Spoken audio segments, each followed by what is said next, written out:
So that actually leads us to the question of, is ultra processed food food? Now, in order to answer that question, you actually have to know the definition of food. And if you go to the dictionary, and I love this definition because it's exactly 100% right, this is the definition. Quote, any substrate that contributes to either growth or burning of an organism. So growth or burning. Let's do burning first. Does ultra processed food contribute to burning?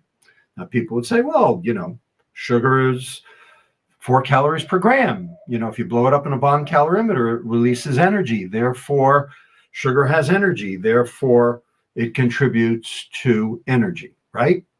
Contributes to burning. That actually turns out not to be true. Now, if you blow up sugar in a bomb calorimeter, yes, you get 4 calories per gram, but we are not bomb calorimeters. We generate our energy through these little organelles inside our cells called mitochondria. You probably heard of those from 10th grade, and your audience has too. It's kind of part and parcel of, biology 101. Okay, these subcellular organelles turn nutrient into a compound called ATP. ATP, adenosine triphosphate. The energy is located in the phosphate bonds. So generating ATP is what it's all about. And then the cell uses that ATP to power whatever it needs to.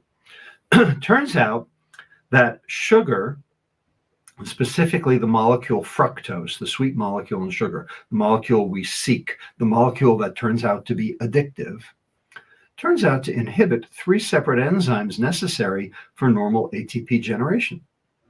It inhibits the enzyme AMP kinase, which is the fuel gauge on the liver cell, telling the liver to make more energy. It inhibits the enzyme ACAD-L, acyl-CoA dehydrogenase long chain, which is necessary to cleave fatty acids into 2 carbon fragments so that they can be burned. It inhibits CPT1, carnitine palmitoyl transferase 1. Do not worry, I will not test you on this. But the point is that is one of the ways to get the fatty acids from the outside of the mitochondria to the inside of the mitochondria so they can be burned. Bottom line, sugar turns out to inhibit burning. So it fails on that score. So let's go to the next one. Growth.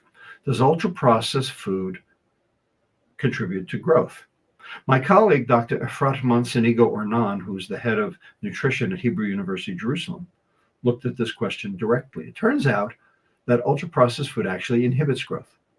It inhibits cortical bone growth, it inhibits trabecular bone growth, it inhibits cancellous bone growth, it inhibits weight gain. It actually inhibits growth. Or it can contribute to cancer growth. So it hijacks growth rather than normal growth. So if a substrate does not contribute to growth and does not contribute to burning, is it a food? Well, turns out ultra-processed food is not food. Well, if it's not food, what is it?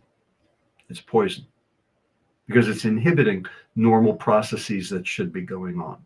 And this is why we are seeing pretty much the epidemic, the pandemic, if you will, of chronic metabolic disease spreading across the globe in every country that has adopted the Western diet. And we've actually shown that sugar is a primary driver of diabetes, of heart disease, of fatty liver disease, and of tooth decay. And we have correlational evidence for sugar and cancer and sugar and dementia as well. So, ultra-processed food, not food. What's so interesting is, as a mom, all 3 of my kids are athletes, and they'll grab snacks to go and then to go work out, and they'll want to grab some of these processed foods. And I'll say, you're wanting energy, but did you know those foods are actually stealing energy from your body? It's such an interesting concept where you think you're eating food to give you energy, to increase ATP, which happens with real food. But this processed food, which is not real food, is actually stealing energy from you and causing the metabolic diseases.